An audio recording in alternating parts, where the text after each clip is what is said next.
बिस्मिल्लाहिर्रहमानिर्रहीम, अस्सलाम वालेकुम, वेरी गुड मॉर्निंग। बहुत सारी खबरों के साथ, बहुत सारी बातों के साथ और बहुत सारे स्पेशल गेस्ट के साथ, एक नई आगाज के साथ, एक नए दिन के साथ आपकी खिदमत में हाजिर सुबह सवेरे पाकिस्तान में। मैं हुमायूं खान और मैं हूं Shahzeb Ahmad. Good morning Shahzeb. Good morning to you Shahzeb, कितनी सारी चीजें हैं जो आज हमने बतानी है। हमने एक बहादुर खातून की कहानी भी लोगों को बतानी है, कैसे कैसे मजबूत लोग आज हमारे प्रोग्राम में दिखाई देंगे।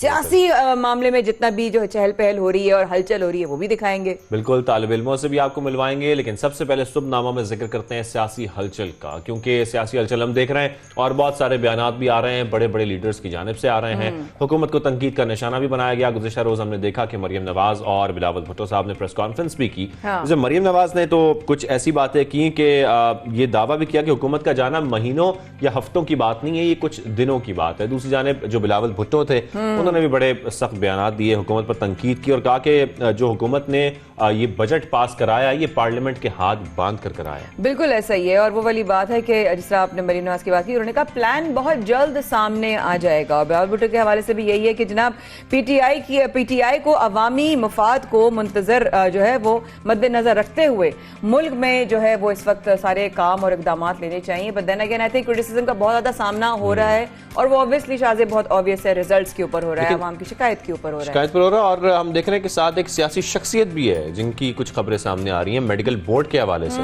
वो जो खबरें आ रही हैं वो लोग कह रहे हैं कि वो खबर सही नहीं है, वो रिपोर्ट भी सही नहीं है, वो बातें भी ठीक नहीं है। नहीं, ये तो खैर बहुत सारी ऐसी बातें सामने आ रही है, लेकिन नवाज शरीफ के मेडिकल बोर्ड ने महकमा सेहत पंजाब को जवाब जमा करा दिया और जवाब में ये कहा गया कि नवाज शरीफ की सेहत से मुतालिक फराहम करदा दस्तावेजात मुकम्मल नहीं है, जबकि रिपोर्ट के बजाय एक डॉक्टर की तहरीर भेजी गई है, जबकि मेडिकल बोर्ड के मुताबिक भेजी गई तहरीर के साथ किसी बैनुल अक़वामी इदारे की मेडिकल रिपोर्ट नहीं थी। तो अब बाकायदा तौर पर जवाब जमा करा दिया गया, बेसिकली वेरीफाइड नहीं है, वो किसी बड़े इदारे के साथ एसोसिएटेड नहीं है, तो इसलिए उसको जो है वो वैल्यू नहीं दी जाएगी। और प्लस ये के मुताबिक भेजी गई तहरीर के साथ किसी भी लाइक इंटरनेशनल भी नहीं, लोकल भी नहीं, इंटरनेशनल भी नहीं, कहीं से भी वेरीफाइड नहीं है वो। आगे बढ़ते हैं, सेहत से जुड़े और पहलुओं पर नजर डालते हैं। ऑब्वियसली मुल्क में कोरोना के जो फैलाव है इस वक्त लोग अभी भी इसको सीरियसली नहीं ले रहे, लेकिन अब जो है वो जो इस वक्त शरह है वो 40% तक पहुंच चुकी है। शाहजेब, कब लोग सीरियस लेंगे? और आई एम जस्ट सेइंग कि अगर 12-12, 10-10 दिन या 2-2 दिन या 4-4 दिन बाद भी लोगों के अगर फीवर्स आ रहे हैं या सिम्टम्स आ रहे हैं, people still are not taking it very seriously। खतरनाक बात यह है कि अब 16 साल से कम उम्र के जो बच्चे हैं वो भी मुतासर हो रहे हैं और इवन हम आसपास अपने देख रहे हैं तो बहुत सारे हमारे जानने वाले दोस्त अहबाब रिश्तेदार आप कोविड का शिकार हो रहे हैं, जिससे हम ये अंदाजा लगा सकते हैं कि कोविड की लहर इस वक्त बहुत शिद्दत इख्तियार करती जा रही है, बहुत बढ़ती जा रही है। और ये खदशा जाहिर किया जा रहा था, दिसंबर में भी हम ये बातें कर रहे थे, हमने अपने सबसे पहले पाकिस्तान में भी जिक्र किया था कि जनवरी के मिड या जनवरी के एंड तक ये लहर शिद्दत इख्तियार कर जाएगी, जो कि हम देख रहे हैं केसेस में, मुस्बत केसेस में बहुत इजाफा हो रहा है। सिर्फ कराची में 40% मुस्बत केसेस सामने आए। बिल्कुल ऐसे डॉक्टर्स की तंजीम का कहना है कि मुल्क में अगले 2 से 3 हफ्ते कोरोना सूरत हाल से मुतालिक बहुत ज्यादा खतरनाक भी हो सकती है सिचुएशन। रजिस्टर्ड कोरोना केसेस को जाहिर करते हुए गैर रजिस्टर्ड केसेस की तादाद ऑब्वियसली ज्यादा है, क्योंकि लोग कितने लोग तो जाते ही नहीं है, टेस्ट ही नहीं कराते, सोचते ही नहीं कि भाई हाँ ठीक है कोई बात नहीं, घर में दवा ववा खा ली। बट देन अगेन आपको टेस्ट कराने से कोई ऐसी बात नहीं है, आप ही को पता चल जाएगा, आपके अपनों को ही पता चल जाएगा। बिल्कुल, दूसरी जानिब ये भी डॉक्टर्स की जानिब से, तंजीम की जानिब से मुतालबा किया जा रहा है कि सियासी जो जलसे हैं, धरने हैं, जो भी इज्तिमात हैं, इन सब पर पाबंदी लगाई जाए या इनको महदूद किया जाए। अगर ये इस तरह से चलते रहे तो केसेस में सिर्फ और सिर्फ इजाफा होगा, जो कि यकीनी तौर पर हम लोग बर्दाश्त नहीं कर सकते। पहले भी हम लोग बहुत एक ऐसे वक्त से गुजरे जब लॉकडाउन हुआ, बहुत परेशानी थी, लोग बेरोजगार हो जाते हैं, जो दिहाड़ीदार तबका है उनको खाने को नहीं मिल रहा होता, उनके लिए परेशानियां बहुत बढ़ जाती हैं। हमें इस बारे में सोचना चाहिए और इस पर भी एक आवाज उठ रही है कि हुकूमती जो है वो फौरन जो है हुकूमत सियासी जलसों पे, एक्टिविटीज पे, धरनों पे, इज्तिमाओं पर पाबंदी भी आयद करे, इसके ऊपर भी आवाज उठ रही है। साथ ही एनसीओसी के इजलास में तालीमी इदारों की सूरत हाल का भी जायजा लिया गया है और इसके साथ ये भी कहा जा रहा है कि हफ्ते में 3 दिन खोलने के हवाले से तजवीज भी दी गई है कि हफ्ते में तकरीबन 3 दिन तालीमी इदारे खोले जाएं और 4 दिन बंद रखे जाएं। और इस्लामाबाद में यह है कि 7 रोज के लिए स्कूल्स को ऑनलाइन करने की भी तजवीज जो है वो पेश की गई है। वो देखेंगे इंशाल्लाह उस पर फैसले में क्या होता है और क्या जो है वो बेसिकली प्रिकॉशन मेजर्स लें, ये सिर्फ और सिर्फ हमारी बेहतरी के लिए, आई एम वेरी श्योर। लेकिन आपको बताते हैं कराची में नौबहत्तर नौजवान शाहरुख कत्ल करने वाला जो मुलजिम था वो हलाक हो गया है। हलाक हो गया और वो पुलिस एहलकार निकला है। जो अभी तक तहकीकात हुई हैं, बताया जा रहा है कि मुलजिम ने गिरफ्तारी के डर से अपने ही आप को गोली मार ली और ख़ुदकुशी कर ली, जबकि जो उसका साथी है अब वो भी गिरफ्तार हो गया है। जो CCTV फुटेज है वो भी मंजर आम पर आ चुकी है और शनाख्त पुलिस एहलकार की अली फरजंद के नाम से हुई है और अब तहकीकात को आगे बढ़ाया जा रहा है। इसमें भी आगे हम देखेंगे। खैर, पहले सेगमेंट की तरफ चलते हैं और पहले सेगमेंट में हम बात करेंगे जो हम देख रहे हैं कि अवामी मसला है सबसे ज़्यादा, वो यही है कि महंगाई है जो रुकने का नाम नहीं ले रही। और हम नहीं चाहते कि हम बार बार महंगाई का जिक्र करें, लेकिन हमारी भी मजबूरी है। मजबूरी यही है कि जब हम आवाम का दर्द देखते हैं और हम रोजाना की बुनियाद पर देखते हैं, जब प्राइसेस इंक्रीज हो रही होती हैं, लोग परेशान नजर आते हैं। हम जब विजिट करते हैं मुख्तलिफ जगहें, मार्केट जाते हैं, तो लोगों को इतना परेशान देखते हैं कि फिर हम सोचते हैं कि लोगों को ये बताना ज़रूरी है कि महंगाई में कितना इजाफा हो रहा है, और हुकूमत को भी ये बताना ज़रूरी है कि लोग कितने परेशान हैं, जो कि अगर हाईलाइट ना किया जाए तो शायद हुकूमत को भी ना पता लगे। बहुत अच्छी बात की शादी पे हमारा मन नहीं होता कि हम आपसे रोज़ महंगाई की बात करें, लेकिन जब हमारे सामने हक़ाइक़ आते हैं तो आपको आगाह करना हमारा फ़र्ज़ है। हम यहाँ पर मौजूद इसलिए ताकि आपको बताएं कि रियलिटीज़ हैं क्या, आपके सामने हर पहलू रखना ये हमारा काम है। इस तरह से हमने अपने हमारे मुल्तान 92 के नुमाइंदे जो इनका ताल्लुक मुल्तान से है, उनसे हमने कहा कि आप जाकर अपने एक दिन का जाके राशन अगर परचेज करते हैं तो वो उसका हमें पता चले कि एक आम आदमी जिसकी बहुत ही लिमिटेड अर्निंग्स हैं, या वो एक जो है मुतवस्सित तबके से ताल्लुक़ रखने वाला है, या वो एक इंसान है जो पूरे घर की कफालत कर रहा है, उसके लिए एक घर की ग्रोसरी करना या कुछ भी खरीदना कितना आसान है, कितना मुश्किल है। ठीक है, तो वो खुद गए, हमारे नुमाइंदे खुद निकले और निकलने के बाद उन्होंने देखा कि किस तरीके से कितनी महंगी चीजें मिलती हैं और वो खुद भी हैरान रह गए। आपको भी दिखाते हैं।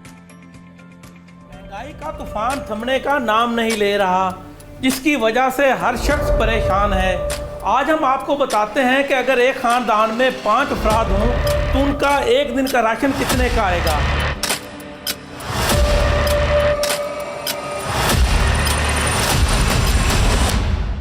जी, अब हम पहुंच चुके हैं किराना स्टोर पर। यहाँ के दुकानदार से बात करते हैं, तो बताएं कि आटा जो है 1 किलो कितने का है। आटा पहले तो 1 किलो 65 रुपये का था, 65 अब 70 का हो गया है। अब 1030 रुपये का थैला हो गया, 75 रुपये किलो आटा हो गया। 75 रुपये किलो आटा, इतना महंगा क्यों? तब्दीली आ गई है, क्या करें भाई, पेट्रोल तो महंगा हो गया, हर चीज़ का रेट बढ़ रहा है। तो आटा तो हो गया 75 रुपये, तो चीनी अगर मैं आधा किलो लूँ तो वो कितने की मिलेगी? 45 रुपये की, 90 रुपये किलो चीनी है, ये सरकारी रेट है इसका। सही, तो चीनी भी 45 रुपये की आधा किलो। और यार मैं हैरान हूँ, इतनी महंगाई। और घी का, अगर मैं घी का 1 पाव का पैकेट लूँ तो वो इस टाइम कितने का मिलेगा? 90 रुपये का, 90 रुपये। जिस तरह आपने किराना आइटम्स के रेट सुने तो मेरे तो होश उड़ गए कि इतनी महंगाई हो चुकी है। अब हम रुख करते हैं चिकन की दुकान का, ताकि चिकन की कीमत आपको बता सकें।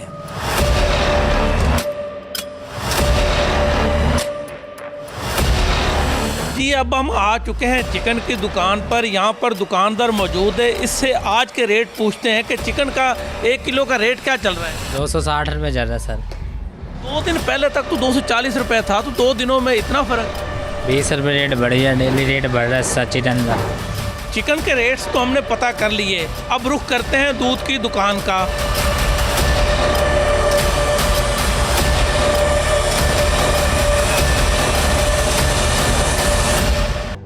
जी, अब हम पहुंच चुके हैं दूध की दुकान पे। दूध फरोश हमारे साथ मौजूद हैं, इनसे दूध के 1 किलो के निरख पूछते हैं। 1 किलो दूध कितने का आप बेच रहे हैं? 110 रुपये किलो दे रहे हैं जी। 110 रुपये का? भाईजान इतनी महंगाई हो गई है, पेट्रोल महंगा हो गया है, गैस महंगा हो गया है, बिजली महंगी हो गई है, तो 10-5 रुपये अगर हमने बढ़ा लिया तो क्या हो गया।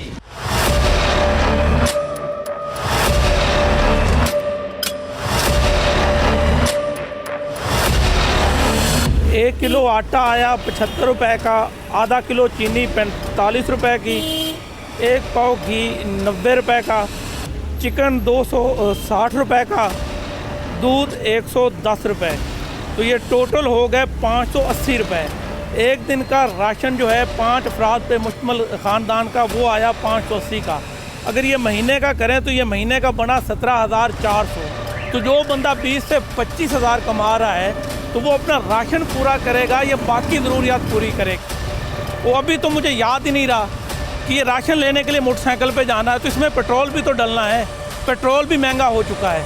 कैमरामैन जाफर हुसैन के साथ ज़हीर अब्बास, 92 न्यूज़ मुल्तान।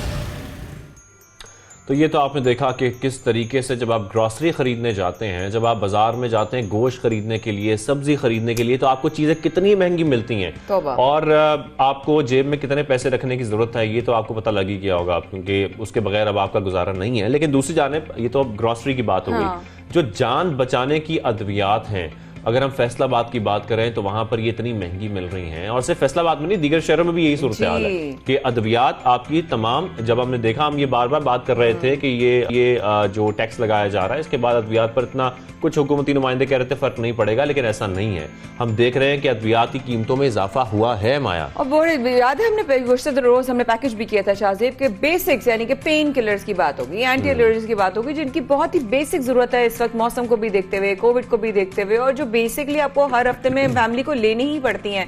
सर का दर्द तो नॉर्मली है, जब महंगाई इतनी बढ़ेगी तो सर का दर्द तो होगा ही होगा, लेकिन ऑब्वियसली फैसलाबाद में जो है वो क्या सिचुएशन है, आइए जानते हैं अपने नुमाइंदे 92 न्यूज़ से।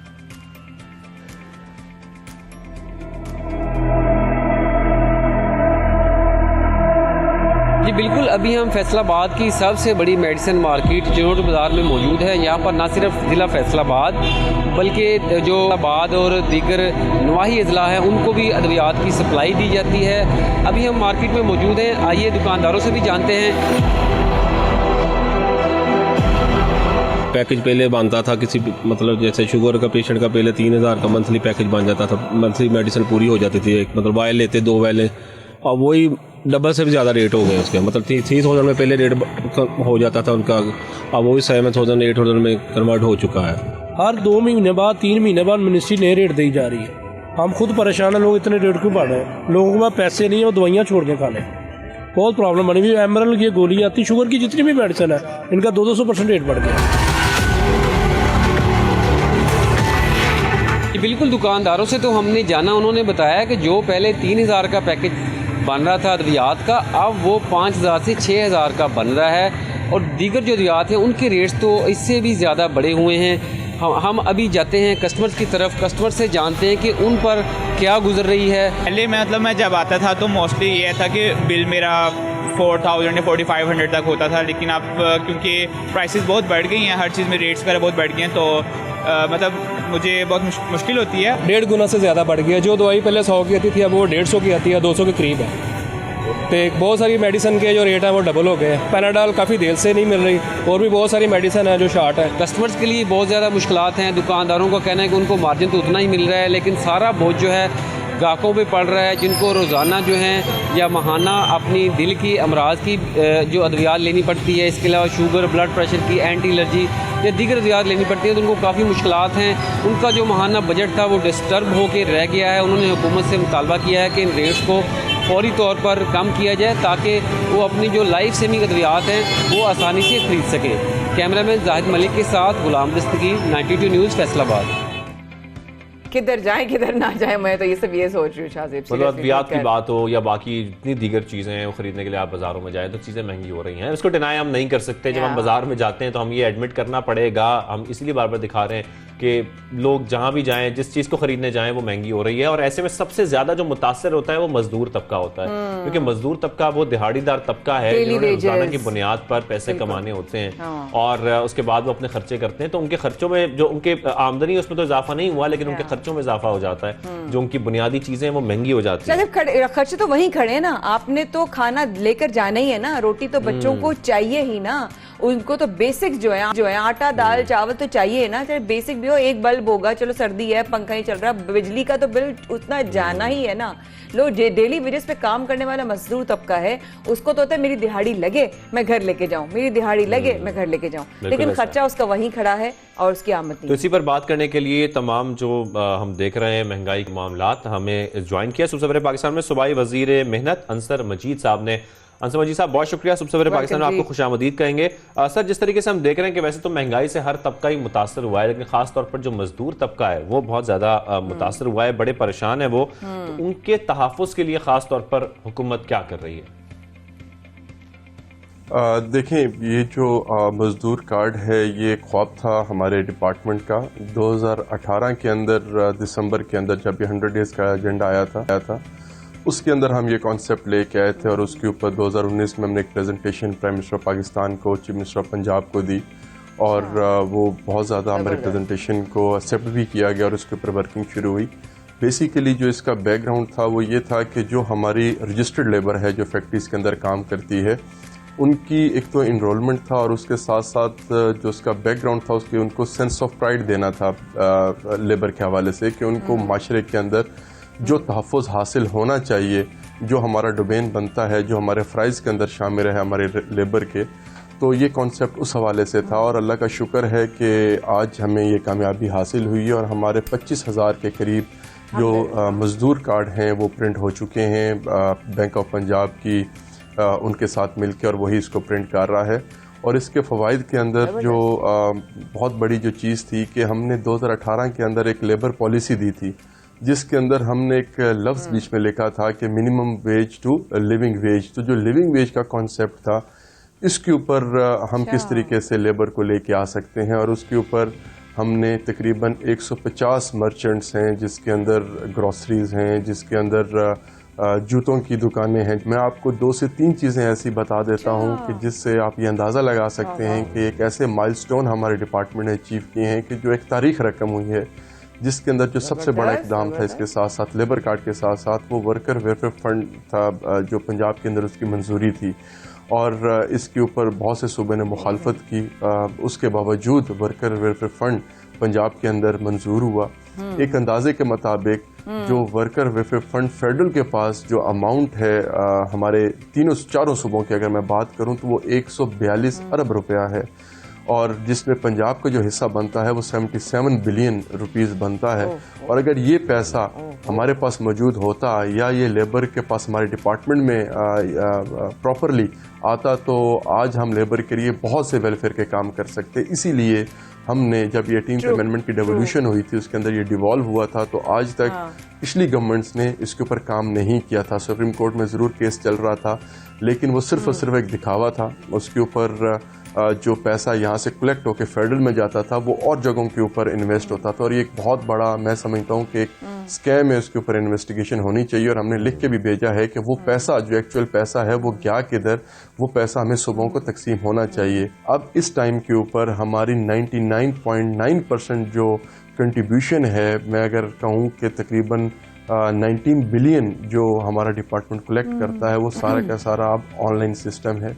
अब किसी को किसी दफ्तर में जाने की ज़रूरत नहीं है, चाहे मोबाइल ऐप के ज़रिए करे चाहे थ्रू ऑनलाइन बैंकिंग पेमेंट कर दे। किसी भी लेबर के बच्चे को या लेबर को अब दफ्तर में आने की ज़रूरत नहीं है, वो डायरेक्ट अब मोबाइल ऐप के ज़रिए अपने आप को रजिस्टर कराता है, कंप्यूटर के ज़रिए रजिस्टर कराता है। 8 बिलियन हम 2019 के अंदर जो पिछले 5 साल के केसेस थे वो हमने क्लियर किए और अब तकरीबन जो है वो 4 बिलियन की पेमेंट अब लेके आए हैं। जो हमारे पास जितने पेडेंसी थी वो हम क्लियर कर चुके हैं। तो अल्हम्दुलिल्लाह हमारी जो पेस है हमारे डिपार्टमेंट की लेबर के वेलफेयर के से वो बहुत ही ज़्यादा बेहतरीन है। भाई जबरदस्त इनिशिएटिव है शाहजेब, हम लोग कितने इंटरेस्टिंग उनकी कंप्लीट ये बात सुनना चाह रहा था कि ये इनिशिएटिव अच्छा है तो तफसीलन वो पहले बताएं फिर हम उस पे और भी सवाल कर सकते हैं। ऑब्वियसली जो अगला सवाल मेरे जहन में आता है एफआई में वो ये कि ऑब्वियसली कि क्या इन मजदूरों के लिए कोई बेसिकली पैकेज भी रखा गया है, कोई डिफरेंट पैकेजेस होते हैं, राशन पैकेज है और साथ साथ ये भी है कि अगर है तो वो इसका फायदा कैसे उठा सकते हैं ये भी जरूर बताइएगा। Very excited to know. हमारी लेबर जितनी भी रजिस्टर्ड लेबर है वो सारी की सारी एहसास प्रोग्राम के अंदर ऑटोमेटिकली शुमार उसका होता है और एहसास प्रोग्राम के साथ जो डॉक्टर सानिया साहिबा हैं उनके साथ मीटिंग भी हो चुकी है। तो ये जब ये डाटा जितना ऑटोमेट हो चुका है जो जब ये 11 के 11 लाख लेबर को कार्ड मिलेगा तो ये ऑटोमेटिकली आहिस्ता आहिस्ता ये ट्रांसफ़र होता जाएगा और एहसास प्रोग्राम के ज़रिए उनको वो भी फ़वाइद मिलेंगे। और जो हम डिस्काउंट जो पैकेज हम दे रहे हैं कि ग्रॉसरी हो, चाहे जूते हों, चाहे गारमेंट्स हो, चाहे बेकरी हो, किसी भी हवाले से तकरीबन 150 मर्चेंट्स हैं जिसके ऊपर ये डिस्काउंट उनको उस कार्ड के ज़रिए मिलेगा। मिनिमम वेज का कॉन्सेप्ट ख़त्म करके हमारा डिपार्टमेंट पहली दफ़ा एक सूबा है जो लिविंग वेज के कॉन्सेप्ट के ऊपर लेबर को लेके आ रहा है और इससे डेफिनेटली जो लिविंग वेज का कॉन्सेप्ट है वो सामने आएगा। और इससे सिर्फ ये फ़वाइद नहीं कि जब ये कार्ड लॉन्च होगा इसके साथ फिर और चीज़ें बहुत सी ऐड होती जाएंगी। बेसिकली जैसे मैंने आपको पहले बताया कि सेंस ऑफ प्राइड देना भी उनका मकसद है आने वाले वक्त में हमारा PIA के साथ चल रहा है, रेलवे के साथ हमारा चल रहा है कि रेलवे में उनको डिस्काउंट मिला जाए। PIE में अगर सफ़र करते हैं, कोई बच्चे स्कॉलरशिप जो लेके जाते हैं वो बच्चे सफ़र करते हैं, कोई लेबर सफ़र करती है, उनको उसके अंदर डिस्काउंट मिले। तो हर उस जगह के ऊपर, उस इदारे के अंदर जहाँ पर वो लेबर जा सकती है, उनके बच्चे जा सकते हैं, तो वहाँ से उन्हें डिस्काउंट मिलना चाहिए। तो हमें डेफिनेटली जब लेबर को डिस्काउंट मिलेगा तो उनको इस चीज़ का फ़ायदा हो। करते हैं कि डिस्काउंट उनको मिले भी, जो कि बड़ी इंपॉर्टेंट बात है। अगर जैसा कि आप बता रहे हैं ये बड़ा अच्छा पैकेज है इनके लिए, तो सर ये भी बताएगा कि मजदूरों को इसके साथ साथ कोई माहाना रकम भी दी जाएगी, ऐसी भी कोई प्लानिंग है? देखें, जैसे ये पीछे एक हमारा कोविड का दौर गुजरा है, और बल्कि अभी भी कोविड के अंदर ही हैं। और जब ये कोविड आया था तो बहुत से एक नई सोच लेके आया, बहुत से प्रॉब्लम्स थे लेबर के हवाले से। तो ये उसमें भी अब बहुत ज़्यादा इसमें बेनिफिट होगा डेफिनेटली। अगर खुदा न खास्ता लेबर को इंडस्ट्री बंद होती है और लेबर को तनख्वाह नहीं मिलती है, तो हमारे पास एक कंपाइल्ड डाटा मौजूद होगा जिससे हम जो है हुकूमत जो है वो लेबर को उनको माहाना तनख्वाह भी दे सकती है जब तक उन्हें तनख्वाह ना मिले। उनको जॉब्स भी क्रिएट कर सकती है। हमारा डिपार्टमेंट सिर्फ लेबर डिपार्टमेंट नहीं, labour department labour and HR है। पहले HR का कॉन्सेप्ट नहीं था, हमने जॉब सेंटर्स बनाना शुरू किए। एक जॉब सेंटर हमारा लाहौर के अंदर बन चुका है। अब इन लेबर का भी डाटा उसी के अंदर मौजूद होगा, और जो कोई भी शख्स अपनी डिग्री कंप्लीट करके या उसने पढ़ा है या नहीं पढ़ा, वो अब लेबर डिपार्टमेंट में रजिस्टर्ड होता है। जब कोई इंडस्ट्री बनती है तो वो डायरेक्ट अब लेबर डिपार्टमेंट से रजू करेगी। जब हमें पता चलेगा कि किस जगह पे कोई इंडस्ट्री बन रही है तो जो डाटा हमारे पास है हम उनको शेयर करेंगे।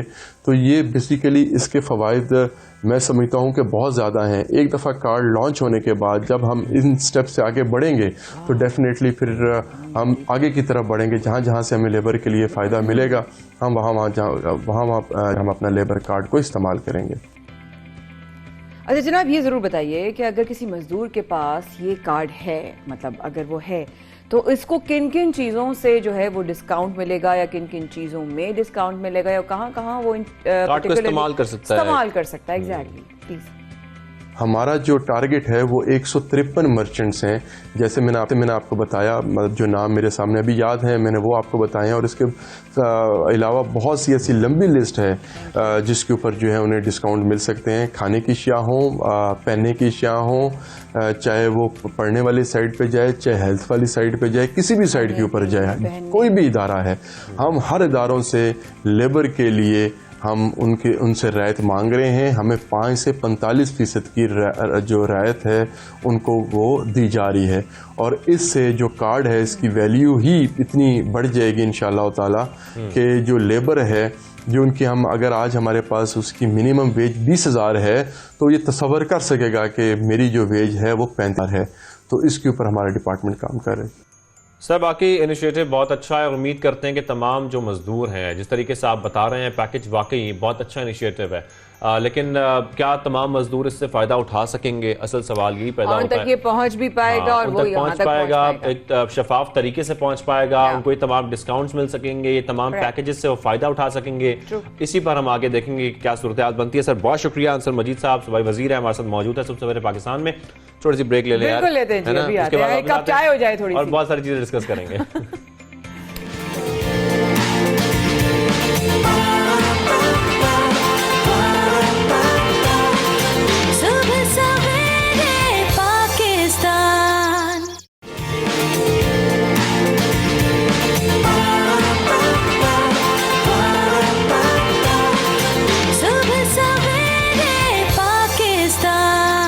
एक बार फिर मस्जिद देने का बहुत शुक्रिया। Once again very good morning. आप देख रहे हैं सबसे पहले पाकिस्तान, शाहजेब अहमद और माया खान के साथ, और बहुत सारी खबरें आप शेयर कर रहे हैं ऑब्वियसली आपसे इस वक्त आज के प्रोग्राम में, जहां आपने देखा कि मजदूर कार्ड भी शुरू हुआ है, साथ साथ और भी कुछ चीज़ें हैं जिसमें अपडेट्स हैं और आपको देनी है। इस हवाले से कि तालीम जो है वो वजारत तालीम पंजाब के जो अहम इक़दामात हैं उसके हवाले से अब आपको जरा अपडेट भी करते हैं। बिल्कुल बिल्कुल अपडेट करते हैं और आपको ये बताते हैं कि जो हमारे वजीर तालीम पंजाब मुराद राज साहब हैं, उन्होंने स्कूल के तलबा के लिए कुछ हिदायत जारी की हैं। उन्होंने कहा एक तरफ जो बच्चे हैं वो टोपियां पहनेंगे, जो बच्चियां हैं वो दुपट्टा या स्कार्फ लेंगी, और इसकी हिदायत जारी कर दी गई है तमाम निजी स्कूल्स के लिए।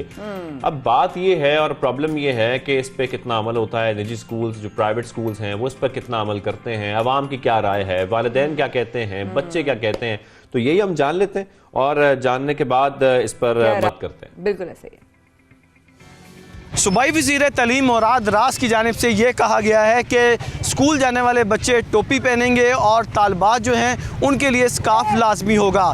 इस हवाले से बच्चों का क्या कहना है और इस हुकूमती ऐलान पर उनके क्या जज्बात हैं, आपको दिखाते हैं।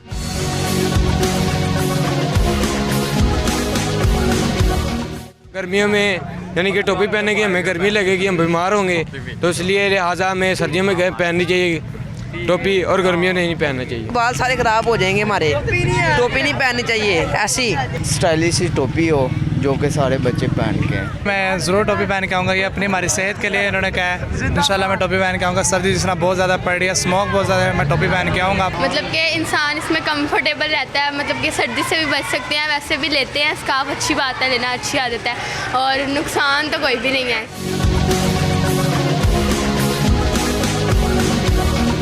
कुछ वालिदैन हैं, उनसे हम जानते हैं उनका क्या कहने इस हवाले से। मेरे हिसाब से तो सही है, स्कार्फ पहनना तो इस्लाम में आपको पता ही है।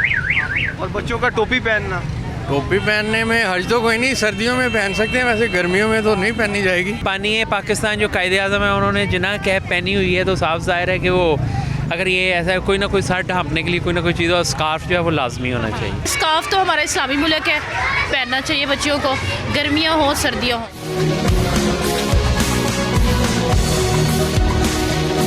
जी, लड़कियों की जानिब से तो इस बारे में ये कहा गया है कि स्कार्फ पहनना बहुत ज़रूरी है और इस बात की तस्दीक जो है और तायीद जो है उनकी अहले खाना की जानिब से की गई है। लेकिन लड़कों का ये कहना है कि सर्दियों में तो वो टोपी पहनेंगे, लेकिन गर्मियों में उनके लिए टोपी पहनना जो है वो इंतहाई मुश्किल होगा। जहाँ पर उनके बाल ख़राब होंगे वहीं उनका जो फैशन है वो भी इससे ख़राब होगा। कैमरामैन ज़रक शहबाज के साथ फ़हीम अमीन, 92 न्यूज़, लाहौर। ये तो थी आवाम की राय और आपने देखा कि आवाम और वालिदैन या बच्चे उन लोगों की क्या राय है। बहरहाल देखेंगे इसके आगे जो भी अपडेट्स होंगे आपको करते रहेंगे अपडेट। लेकिन साथ साथ अब बात करते हैं उसकी जिसका हमने शाज़िब इंट्रो में भी बात की थी सुबनामा में। और ऑब्वियसली कोरोना की सिचुएशन काफ़ी ज़्यादा ख़तरनाक है। कराची में तो अपनी उस जोन में पहुंच चुकी है जहां पर हमें सिर्फ फिक्र नहीं और अब हमें बार बार उसका जिक्र करने की ज़रूरत है। 38% ये कहा जा रहा है कि इस वक्त जो मुस्बत केसेस की शरह है वो यहाँ तक पहुँच चुकी है। और जब इस किस्म के केसेस आ रहे होंगे और ये भी कहा जा रहा है साथ साथ कि जो 16 साल की कम उम्र के बच्चे हैं वो भी ज़्यादा शिकार हो रहे हैं, तो ऐसे में क्या इकदाम उठाने होंगे, किस तरीके से इस सिचुएशन को टैकल करना है, इसको हैंडल करना है, क्या क्या इकदाम करने हैं, क्या सख्तियाँ करने की ज़रूरत है या नहीं है, खासतौर पर कराची शहर में क्या हो रहा है, क्योंकि हम रोज़ाना की बुनियाद पर देख भी रहे हैं और अपने आसपास भी देख रहे हैं, जैसे कि हम आगाज़ में जिक्र कर रहे थे सुबनामा में कि केसेस बहुत ज़्यादा सामने आ रहे हैं अब यकीनी तौर पर। तो इसी पर बात करने के लिए हमें शो में ज्वाइन किया है सेक्रेटरी सेहत सिंध कासिम सुमरो साहब ने। कासिम सुमरो साहब, बहुत शुक्रिया, आपको खुशामदीद कहेंगे। सर, बहुत सारे सवालात हैं आज ज़हन में और सबसे पहले तो हम यही देख रहे हैं कराची में मुस्बत केसेस में बहुत ज़्यादा इजाफा हो रहा है। सर, सबसे पहले तो ये बता दें कि इस इजाफे के बाद कोई सख्त फैसले होने जा रहे हैं, कुछ सख्ती की जा रही है या कुछ इस पर गौर किया जा रहा है? बिस्मिल्लाहिर्रहमानिर्रहीम, बहुत शुक्रिया आपका। हमारे जो ताजिर बरादरी है, जो हमारे ये डिफरेंट एसोसिएशंस पता नहीं उस वक्त कहाँ से निकल के आ जाती हैं कि जी हमें हमारी फलानी एसोसिएशन जो आके ये कहते हैं कि जी हमारे बिजनेसेस तबाह हो रहे हैं, ये सब कुछ खत्म हो रहा है, हम SOPs को फॉलो करते हैं, हमने वैक्सीन करवाई हुई है, एटसेट्रा एटसेट्रा। लेकिन आज जब इतना बहुत ज्यादा स्प्रेड, अभी इसके 40% मतलब कल का स्प्रेड है, तो 40% का मतलब ये समझें कि खुदा ना खास्ता जब अगर इसका हम 1 या 2% लोग भी अगर इफ दे आर फॉलिंग और लैंडिंग इन हॉस्पिटल्स, तो हम नंबर गैस कर सकते हैं कि कितने हो सकते हैं। तो इसलिए अब वो एसोसिएशन अगर पब्लिक हेल्थ के ऊपर इस वक्त कोई किसी किस्म की रिस्पॉन्सिबिलिटी लेने के लिए तैयार नहीं है कि न अपने तौर पर वो किसी किस्म के SOPs को फॉलो करते हैं, और फिर जब हम गवर्नमेंट इस बारे में सोचेगी और कल को हम जो है वो किसी कासिम साहब मैं आपकी इसी बात पर मेरा अगला सवाल भी आ रहा था कि रास्ते में भी हैं और थोड़ा सा सिग्नल भी आगे पीछे हो रहा है, लेकिन साथ साथ आपने टाइम भी दिया, we are very thankful. Pakistan medical association के हवाले से कासिम साहब वाली बात कि वो पार्क, शादी हॉल, इज्तिमात पे जो है वो पाबंदी जो है वो उसने उसका मुतालबा कर दिया है। तो अब अगर मुतालबात को कैसे देखते हैं, क्या इन पर इम्प्लीमेंटेशन होगी नहीं होगी, आपको क्या लगता है? देखिए हमने जो स्कूलों के हवाले से भी हमने डेटा कलेक्ट करना शुरू कर दिया है कि हम देख रहे हैं। कल भी कराची में 2-3 स्कूल बंद हुए हैं, जो पब्लिक सेक्टर के स्कूल्स हैं, जहाँ स्प्रेड ज्यादा आ रही है। और फिर हमारा जो इस वक्त कल में PMA की तरफ से भी ये लेटर आया है कि जी हमारा हेल्थ केयर स्टाफ जो है, डॉक्टर्स जो हैं, वो बहुत ज्यादा इन्फेक्ट हो रहे हैं। हमारे सराउंड्स में आप जहां भी हम जाते हैं, हमारे मुलाजमीन, हमारे जो है वो बहुत सारे मेरे दोस्त ऐसे हैं जो लीग्स मेरे असेंबली कोलीग्स हैं, वो दे आर टेस्टेड पॉजिटिव। तो ये इस वक्त बहुत ज्यादा कम्युनिटी स्प्रेड, इस वक्त हमें बहुत ज्यादा समझने और समझ की जरूरत है।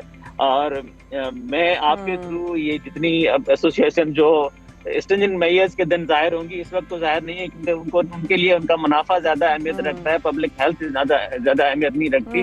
तो मैं उनसे रिक्वेस्ट करता हूँ कि प्लीज आप जो है वो अपने आप को भी डिसिप्लिन करें, लोगों के साथ आप कम से कम लोगों के ऊपर जो आपके पास शॉपिंग करने आते हैं या आपके किसी जो इवेंट में जहाँ आपकी कोई जैसे रिसेप्शन वहां पर, तो कम से कम आप अपनी जिम्मेदारी तो महसूस करें कि जी लोगों को लिए मास्क इंश्योर करें। जब इतना ज्यादा फैलाव हो रहा है, जिम्मेदारी बिल्कुल महसूस करनी चाहिए, और हर शहरी की ये जिम्मेदारी है कि वो मास्क भी पहने और वैक्सीन भी लगवाए। लेकिन सर, जब हम गुज़िश्ता रोज बात भी कर रहे थे, ऑल पाकिस्तान एसोसिएशन जो है शादी हॉल्स के, उसके सदर हमारे साथ मौजूद थे, तो वो ये बात सामने रख रहे थे कि हम शादी हॉल्स को बंद नहीं करना चाहते, और जब हम बंद करते हैं तो लाखों लोग ऐसे होते हैं जो बेरोजगार हो जाते हैं। तो कुछ हुकूमत को ऐसे फैसले करने चाहिए कि तमाम SOPs को फॉलो कराया जाए, लेकिन शादी हॉल्स को, इन तमाम जगहों को बंद न किया जाए। साहब, उन्होंने साथ साथ एक और बात भी की कि भाई आए ना, आप वहीं पर आके रैंडम आके चेक करें, रैंडम आके देखें। इस तरह करके अगर बड़े पैमाने पे बंद कर देंगे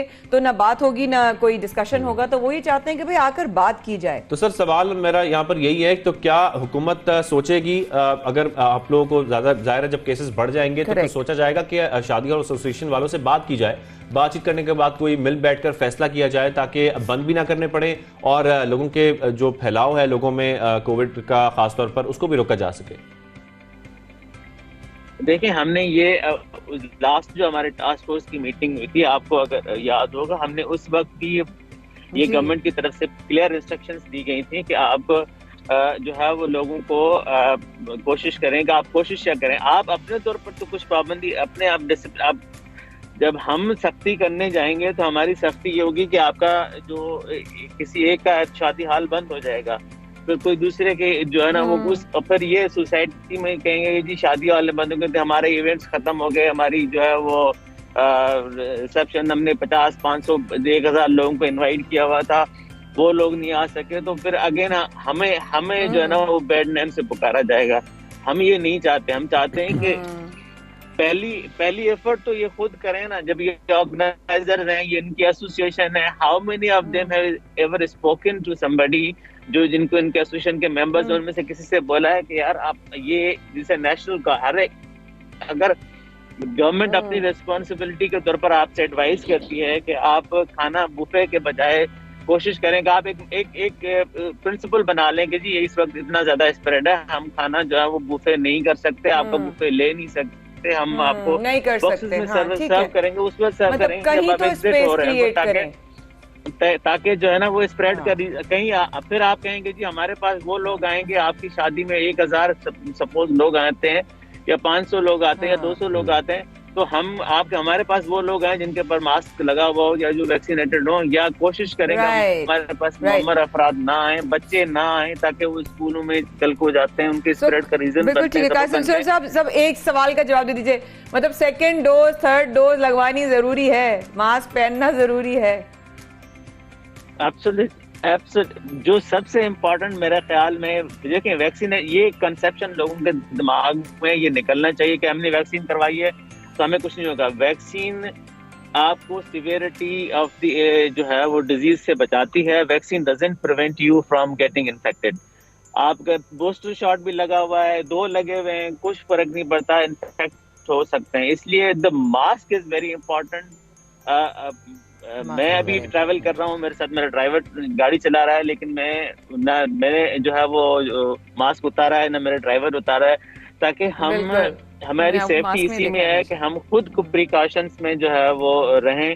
और बिल्कुल कासिम साहब, आप हमारे शो में भी आते हैं, जब भी स्टूडियोज में भी आते हैं तब भी आप मास्क पहने रखते हैं। ये बहुत हम सब जाहिर है आप लोग आपको सुन रहे होते हैं, लोग देख रहे होते हैं। बहुत शुक्रिया। पार्लिमानी सेक्रेटरी सेहत सिंध कासिम सुमरो साहब हमारे साथ मौजूद है सबसे पहले पाकिस्तान में, और तफसीलन हम बात कर रहे थे जिस तरीके से हम देख रहे हैं कोविड केसेस में इजाफा हो रहा है, तो ये तमाम बातें जानना बहुत जरूरी है और इस पर अमल करना बहुत जरूरी है। हम सब की एक जिम्मेदारी भी है कि हम सब लोग अपने आसपास लोगों को भी बचाएं, अपने आप को भी बचाएं, मास्क का इस्तेमाल करें। अगर वैक्सीन आप लोगों ने नहीं लगवाई तो वैक्सीन लाजमी लगवाएंगे। केसेस में बहुत ज्यादा इजाफा हो रहा है, खासतौर पर इज्तिमात में जाने से इस वक्त इज्तनाब करें, कोशिश करें कि घरों में रहें अगर जरूरी नहीं है, और अगर जरूरी है तो फिर मास्क का इस्तेमाल लाजमी करें जहां भी जाएं। बिल्कुल। अब पाकिस्तान की मैं जरा वापस एक और चीज़, ऑब्वियसली जो हम जिसपे बहुत ज़्यादा हमारी रौनकें बड़ी मशहूर हैं, हमारे खाने बहुत मशहूर हैं, हमारे नाश्ते बहुत मशहूर हैं, मतलब रात से लेकर सुबह तक के पकवान ही पकवान नज़र आते हैं। आप पंजाब जाएँ तो वहाँ पर अपनी लज्जत है, आप KP के साइड जाएँ वहाँ अपनी इज़्ज़त है, आप बलूचिस्तान साइड जाएँ वहाँ अपनी, और आप सिंध में आते हैं तो अपनी लज्जतें हैं।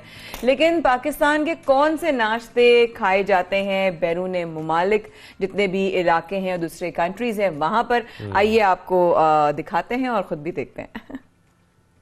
देश देश फैली है पाकिस्तानी खानों की खुशबू, और मैं आज अपनी पेट पूजा करने के लिए कराची में ही मौजूद हूँ। कराची में तो खानों की बहुत वैरायटी मिलती है, लेकिन जो लोग बर्मिंघम में हैं वो अपनी पेट पूजा कैसे करते हैं, नाश्ता कहाँ करते हैं और क्या करते हैं, आइए बर्मिंघम चलते हैं और आपको दिखाते हैं।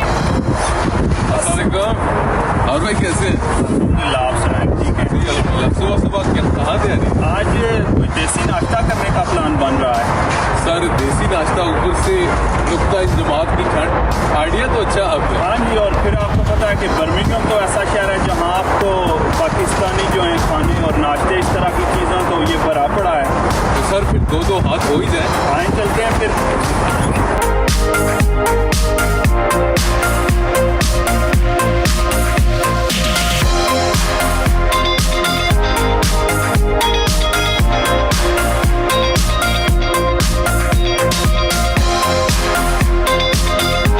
बहुत अच्छा यहाँ का खाना है। हलवा पूड़ी स्पेशली हमने अभी ऑर्डर की थी, साथ naan, omelette, everything was so nice. और हमें हमेशा यहाँ पे आके अपने मुल्क की याद आती है, पाकिस्तान की याद आती है।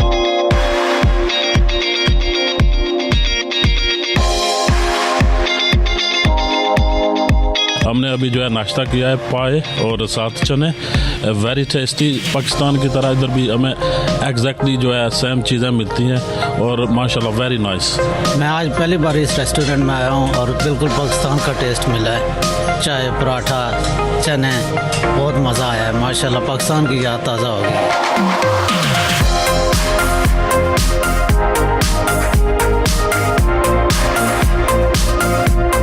हम लोग रेस्टोरेंट में आया था इधर पाए के खाने के लिए। इधर हमको अफ़गानिस्तान के पाए याद आते हैं, बहुत ऐसे उधर से ऐसे मिलते हैं हमको, इधर भी सेम पाए मिलते हैं हमको, बहुत मज़े का था।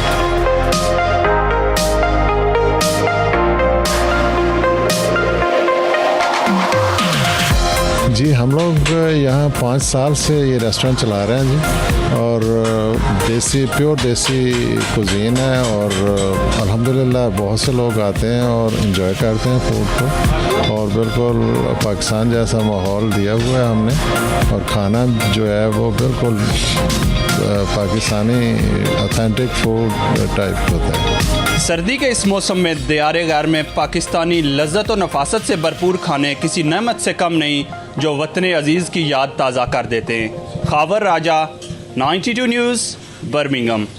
तो बर्मिंघम में तो पाकिस्तानी नाश्ते की धूम मची है, लेकिन तुर्की से उठ रही है बिरयानी की खुशबू।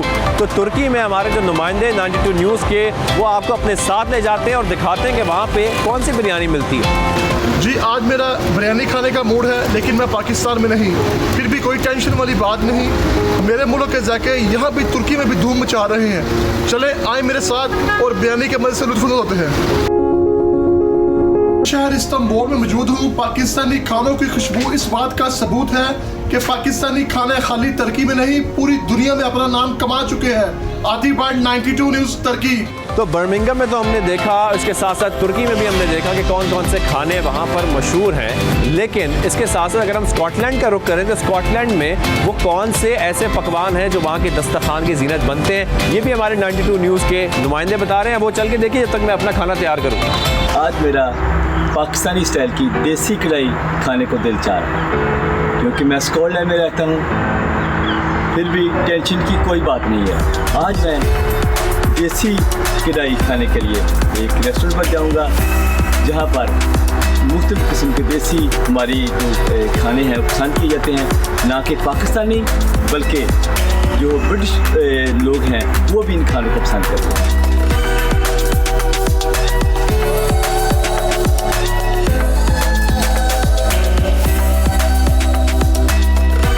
रेस्टोरेंट आबादी में आ गया हूँ। जिस तरह के बाहर जब भी वो सिर्फ पाकिस्तानी होते हैं तो मैं अब पाकिस्तानी खाने के लिए हम तरसते हैं कहाँ जाए, मगर पाकिस्तानी खाने पूरी दुनिया में हर जगह रेस्टोरेंट मौजूद हैं। आज जिस तरह मैं पहले बता रहा था कि हम रेस्टोरेंट पे जा रहे हैं, आज हमने चिकन कढ़ाई आपको दिख रही है, देखिए इसकी शक्ल दिखाई दे रहा है। यही चिकन कढ़ाई जो कि बहुत मशहूर है रहमत रेस्टोरेंट आबादी में, वहाँ पर हैं।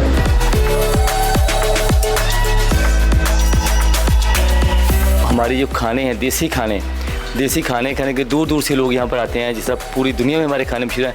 हाजी साहब से बात करते हैं जो कि पिछले 53 साल से जो इस बिज़नेस में है। जैसे से फरमाइएगा यहाँ पर हमारे एशियन लोग कितने आते हैं और हमारे कितने आते हैं?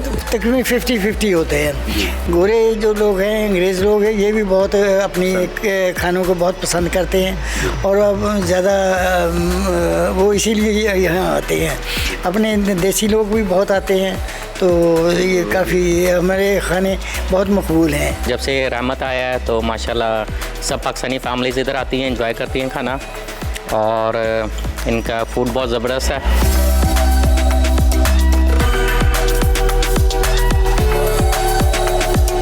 तो आप लोगों ने नाश्ता देख लिया, आप लोग नाश्ता कर लें, हम भी नाश्ता कर लेते हैं, छोटी सी ब्रेक लेते हैं, फिर वापस आते हैं।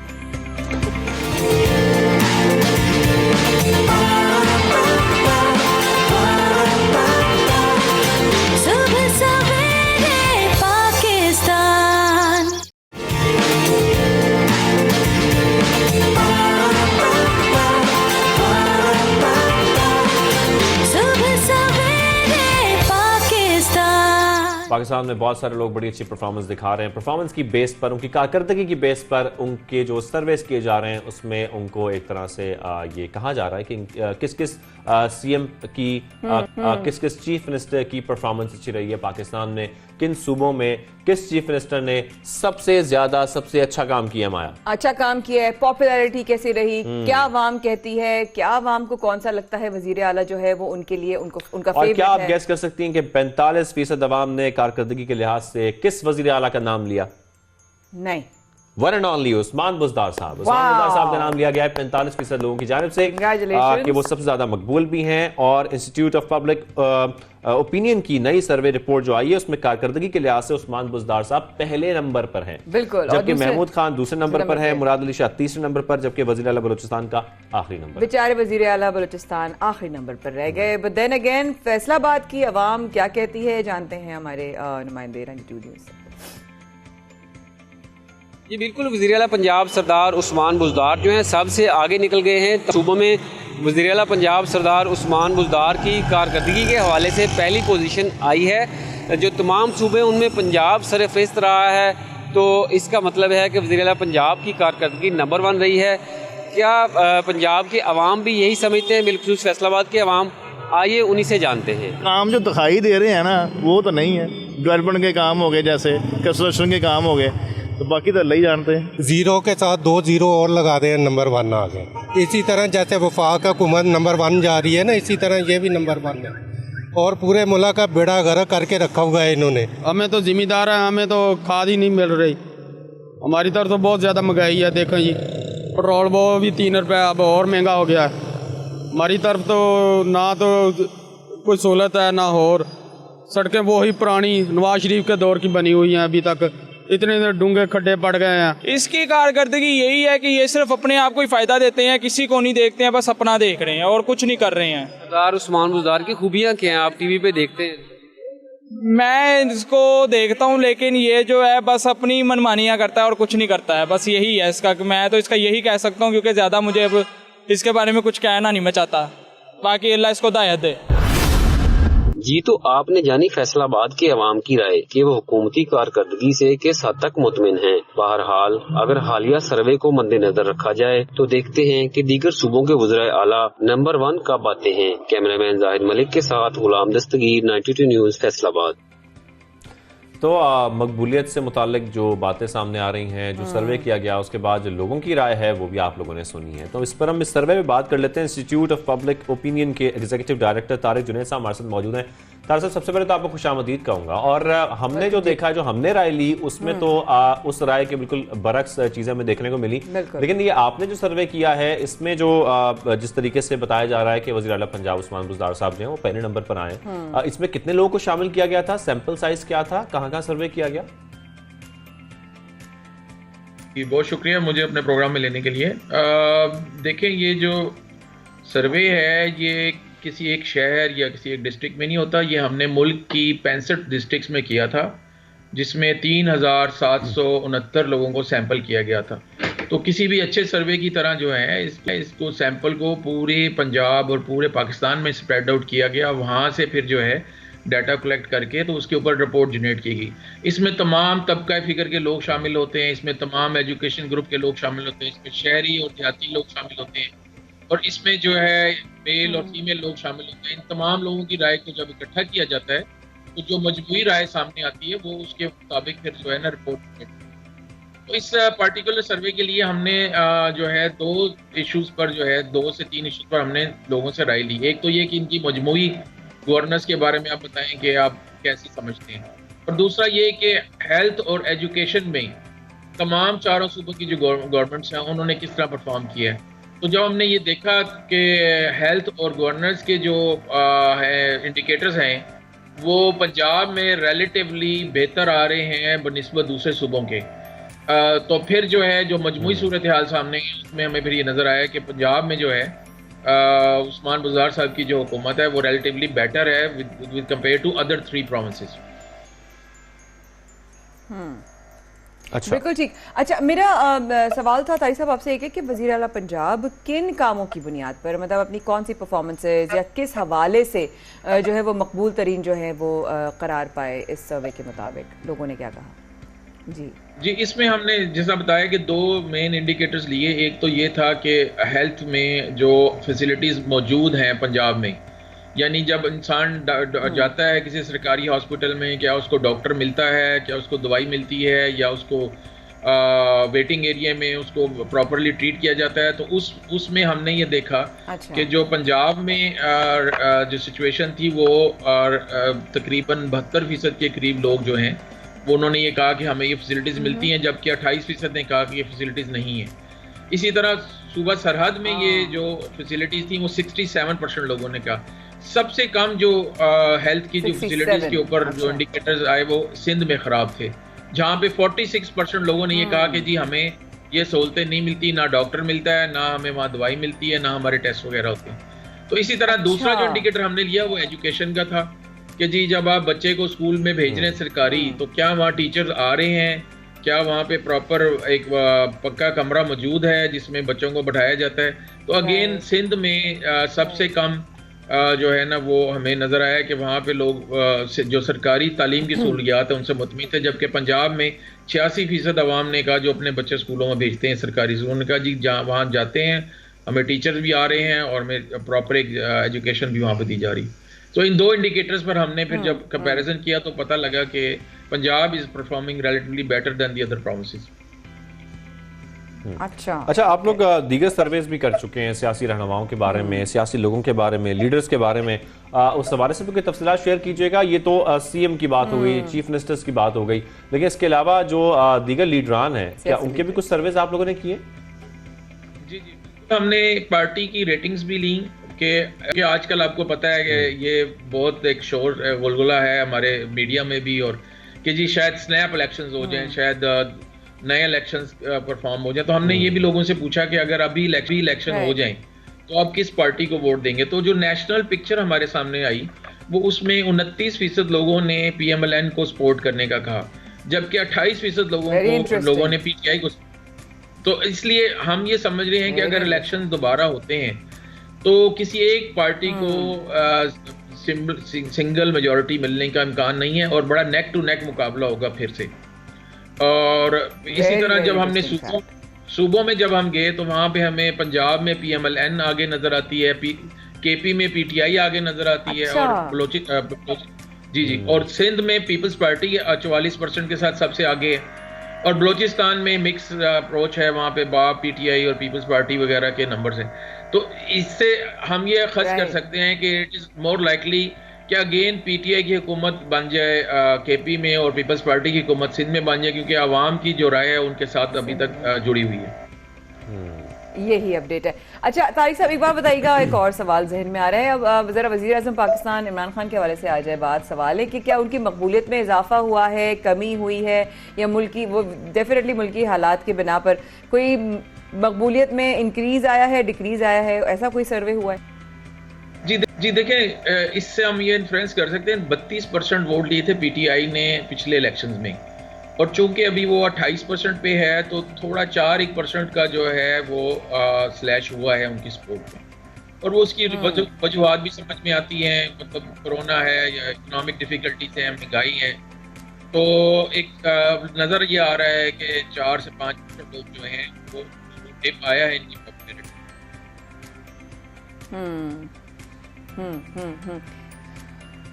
तारिक साहब की आवाज़ मेरे ख्याल है डिस्कनेक्ट हो गई है। तारिक जुनैद साहब, शुक्रिया हमारे शो में आप आए, शिरकत की और ये सर्वे के बारे में हमसे शेयर की तमाम चीज़ें कि किस तरीके से सर्विस कराए गए और जो मकबूलियत है, जो कारकर्दगी की बुनियाद है, उस बुनियाद पर सवालात किए गए लोगों से, और कई अजला में लोगों से ये सवालात किए गए, जानने की कोशिश की गई। और ऐसे सर्विस बहुत अच्छे साबित होते हैं, क्योंकि जैसे कि वो जिक्र कर रहे हैं इलेक्शंस का भी, इलेक्शन से पहले जब आप ऐसे सर्विस कराते हैं तो आपको आइडिया हो जाता है कौन सी पार्टी कितनी मकबूल है, कौन अपनी कारकर्दगी में आगे जा रहा है। और ये तो बहुत ही इंटरेस्टिंग जो इन्होंने बातें शेयर की कि सिंध में किसकी मकबूलियत है, और कंपैरेटिवली लोग पंजाब के वज़ीर आला बलोचिस्तान, वज़ीर आला पंजाब उस्मान बुज़दार साहब से मुतमईन है। 48% ये कह रहे हैं। वेल देन अगेन वही उन्होंने कहा कि बड़ा नेक टू नेक होगा नेक्स्ट इलेक्शन, तो ऑब्वियसली आवाम को भी अपने फैसले करने और अपना फ्यूचर डिसाइड करना है कि अगले 5 साल किसको जो है वो अपना जो है वो फ्यूचर किसके हाथ में देते हैं। लेकिन साथ में जो हमारे एक और हाथ में देते हैं वो होती है वो झूठी रसीद, जो हमें अगर हम जाते हैं कराची की सड़कों पे, हम पार्किंग के लिए जाते हैं शाहजेब, तो हमें बेसिकली कितने पैसे होने चाहिए आम आवाम को नहीं पता होता। कहीं पे 50 रुपए ले रहे हैं, कहीं पे 30 रुपए ले रहे हैं, कहीं पे कुछ ले रहे हैं, कहीं पे पर्ची देते ही नहीं है, वैसे ही आपसे 100 रुपए या 50 रुपए वसूल कर लिए जाते हैं। तो पार्किंग का जो इशू है कराची में, उसमें हम देख रहे हैं कि गैर कानूनी पार्किंग फीस लेने वालों के खिलाफ सिंध हाई कोर्ट ने कार्रवाई करने का हुक्म दे दिया है। और अब अदालती हुक्म के बाद इस पर कितना अमल हो रहा है, क्या सूरत हाल है सड़कों की, क्या अभी भी गैर कानूनी पार्किंग हो रही हैं, क्या अभी भी पैसे वसूल किए जाली रसीदों पर, ये जानने के लिए हमने अपने नुमाइंदे 92 न्यूज से रब्ता किया है, वो हमें मजीद बता रहे हैं। जी, मैं इस वक्त मौजूद हूँ सदर ज़ैनब मार्केट पे। मेरे दोनों अतराफ आप देख सकते हैं कि बल्दिया जुनूबी की सरकारी चार्ज पार्किंग कायम है। यहाँ पर शहरियों का कहना है कि सरकारी पार्किंग के अंदर शहरियों से ज़बरदस्ती जो है ज़ायद पार्किंग फ़ीस वसूल की जाती है। सरकार की मुकर्ररा जो पार्किंग फ़ीस है मोटरसाइकिल के लिए 10 रुपये है और गाड़ी के लिए 20 रुपये है, लेकिन यहाँ पर शहरियों का कहना है कि उनसे ज़बरदस्ती मोटरसाइकिल के 30 रुपये, 20 रुपये, गाड़ी के 50 से लेके 150 रुपये तक वसूल किए जा रहे हैं। शहरियों को शदीद मुश्किलात का सामना है। यहाँ पर अपनी गाड़ियाँ खड़ी करने के लिए लोग आते हैं। यहाँ पर मसरूफ़ तरीन तजारती मरकज़ है, ख़रीदारी के लिए आते हैं। जब वो ख़रीदारी के लिए यहाँ पर आते हैं तो अपनी गाड़ी और मोटरसाइकिल लिए उधर उधर मारे मारे फिरते रहते हैं, क्योंकि सरकारी जो पार्किंग है उसके अंदर जो अमला यहाँ पर मौजूद है, जिसके पास ना ही सरकारी रसीद मौजूद है, ना ही और कोई दस्तावेज़ात मौजूद है, लेकिन वो शहरियों से ज़बरदस्ती ज़ायद पार्किंग फ़ीस वसूल करके जेबें भर रहा है, जिसके लिए लोग बड़े मुश्किलात में हैं। आइए इस हवाले से जो शहरियों को मुश्किलात दरपेश हैं, शहरियों का क्या कहना है, मुझसे ही बात करते हैं।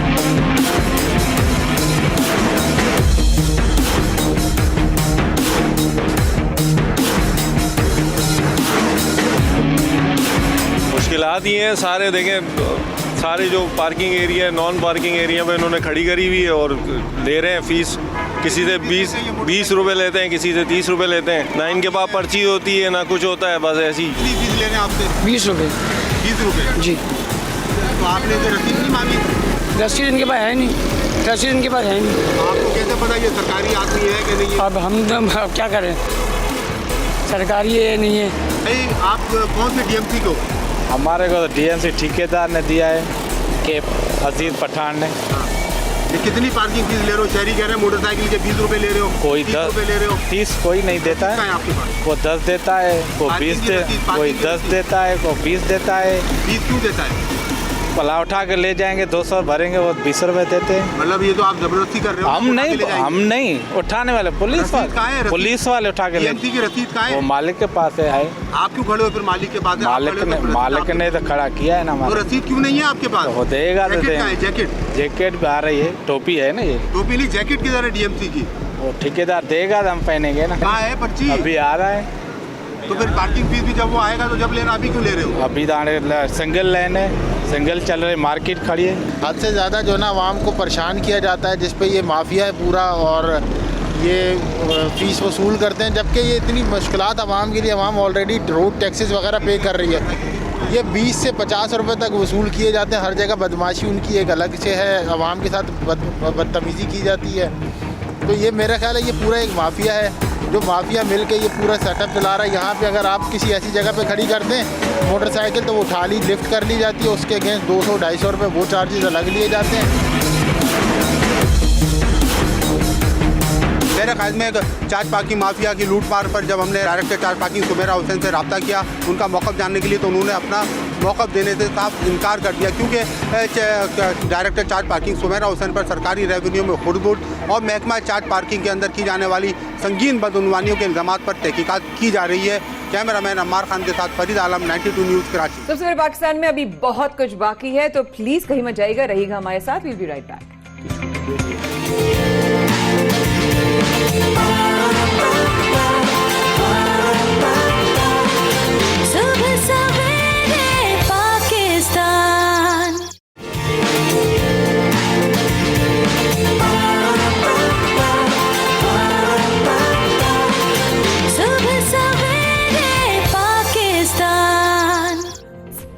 Welcome back. सबसे पहले पाकिस्तान में आपको एक बार फिर खुशामदीद कहेंगे।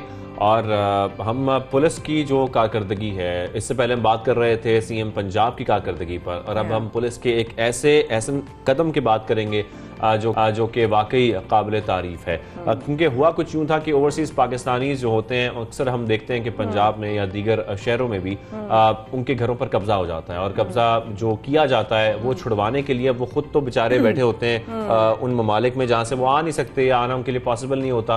तो जब कब्जा कर लिया जाता है तो फिर उनको अकोमोडेट नहीं किया जाता पुलिस की जानिब से। लेकिन इस बार हमने एक एग्जाम्पल ऐसी देखी है कि पुलिस की जानिब से बेहतरीन जो कारकर्दगी है वो दिखाई गई है। जो खातून थी उन्होंने जो है वो शिकायत की सीसीपीओ से, और सीसीपीओ से शिकायत करने के बाद हमने देखा कि जो कनाडा में रिहाइश पजीर है खातून नायाब नाज, पुलिस ने उनकी शिकायत पर ये एक्शन लिया, और एक्शन लेने के बाद वो घर वागुजार करवाया। और ये बहुत बड़ी बात है कि आपने पुलिस को कंप्लेन की। कितने लोग तो परेशानी के मारे, इस डर के मारे, इस इनसिक्योरिटी के मारे कि भाई पुलिस हमारी यहाँ मदद करेगी भी नहीं करेगी, पता नहीं हमारा उल्टा जो बचा कुचा घर है वो भी हमारे हाथ से निकल जाए। और लाइक शाहजेब ने कहा ना कि आप कब्जा हो जाते तो आप छुड़वा भी नहीं पाते, और कब्जा होने ना भी हो आप इस खौफ में मुब्तला रहते हैं कि पता नहीं हमारी पीछे जो प्रॉपर्टी है उसका क्या होगा, हमारा घर है उसका क्या होगा, कहीं कब्जा ना कर ले, हमारी जमीन है कहीं वो कोई हथियार ना ले। ये खौफ रहता है ओवरसीज पाकिस्तानियों को। यहाँ पर लोग लड़ाई झगड़े से भी घबराते हैं, तो कोशिश यही होती है कि पुलिस से शिकायत की जाए और उस पर कोई एक्शन हुआ जाए। बताया जा रहा है कि बागबानपुरा में कामरान नामी मुबैना कब्जा ग्रुप ने ओवरसीज पाकिस्तानी खातून से घर किराए पर लिया था, और ना वो रेंट दे रहे थे ना घर छोड़ रहे थे, और इस तरीके से उन्होंने कब्जा कर लिया था। तो इसी मामले पर हम मजीद बात भी कर लेते हैं, और हमें ज्वाइन किया एसएसपी डिसिप्लिन लाहौर इजाज रशीद साहब ने। इजाज साहब, आपको खुशामदीद कहेंगे। सबसे पहले पाकिस्तान में सर वाकई काबिल तारीफ कदम है जो उठाया गया है पुलिस की जानिब से, लेकिन सवाल यहाँ पर यही है कि ये कब्जा किया किसने था और ये कब्जा छुड़ाया किस तरीके से गया? बिस्मिल्लाहिर्रहमानिर्रहीम। मैं आपका शुक्रगुजार हूँ कि आपने अपने चैनल के तवस्सुत से मुझे ये बात लोगों तक पहुँचाने के लिए मौका दिया। एक्चुअली ये जो ओवरसीज़ पाकिस्तानी होते हैं ये ख़ुद तो ज़ाहिर है रोज़गार के सिलसिला में मुल्क से बाहर होते हैं, लेकिन यहाँ पे जो उनकी प्रॉपर्टी होती है, जो उन्होंने वहाँ शब रोज़ मेहनत करके बनाई होती है, वो यहाँ पे अगर रेंट पे दे दें या किसी रिलेटिव के हवाले कर दें उसकी टेक केयर के लिए, तो आम तौर पे ये देखा गया है कि वो रिलेटिव बाज़ुकात उस पर कब्ज़ा कर लेता है, या वो जिसको रेंट पे देते हैं उसको ये पता होता है कि ये यहाँ पर अवेलेबल नहीं है, ये आउट ऑफ कंट्री हैं, तो वो उस पर कब्ज़ा करके बैठ जाता है और वो उसको खाली नहीं करता और बाज़ुकात वो रेंट देना भी बंद कर देता है। उस हवाले से ये जो खातून थी शमाइला बीबी, नायाब नाज और इसी तरह ये हमारी परवीन बीबी थी, इन्होंने सीसीपी साहब से कांटेक्ट किया। हमारा यहाँ पे ओवरसीज़ सेल बना हुआ है जहाँ पे ओवरसीज़ जो हैं वो डायरेक्टली कंप्लेंट कर सकते हैं और वहाँ से फिर हम उस मैटर को इंक्वायर करते हैं। इंक्वायर करने के बाद देखते हैं, दोनों पार्टीज़ को बुलाते हैं और अक्सर औक़ात वो आर्बिट्रेशन से मामला हल हो जाता है कि जो काबिज़ होता है उसको जब ये पता चलता है कि अब ये आ गए और अब हमारे खिलाफ कानूनी कार्रवाई होगी तो जी जैसा जी जी बिल्कुल वही वाली बात आपकी बात से भी कि अक्सर लोग वही ना कब्जा माफिया का शिकार जिस तरह हो जाते हैं, ऑब्वियसली फिर वो डर के मारे पुलिस की तरफ नहीं जाते। वो एक ट्रस्ट लेवल का एक बड़ा चैलेंज है लोगों को, और ऐसे मजबूर लोगों को आप क्या चाहेंगे वो किस तरह आपके साथ एक ट्रस्ट लेवल, एक ब्रिज बिल्डिंग अप्रोच कर सकें, वो एक आइस ब्रेकिंग होनी अब मेरा ख्याल है बहुत जरूरी है। मैं समझती हूँ इस वाकये के बाद लोगों के अंदर एक ट्रस्ट लेवल डेवलप होना शुरू हो गया होगा या हो जाना चाहिए। जी एक्चुअली ये बड़ा इजी है, इसमें हमारा जो सेल है सीसीपी ऑफिस, उसके साथ आप रब्ता कर सकते हैं और आप डायरेक्टली आके हमारे जो सरबराह हैं लाहौर के सीसीपीओ फयाज देव साहब उनको आप एप्लीकेशन दे सकते हैं। तो उनकी सरबराही में हम यहाँ पे इंक्वायर करते हैं मैटर्स को और फिर उसके ख़िलाफ़ ना सिर्फ कानूनी कार्रवाई करवाते हैं बल्कि जो कब्ज़ा उन्होंने किया होता है उसको वागज़ार भी कराते हैं।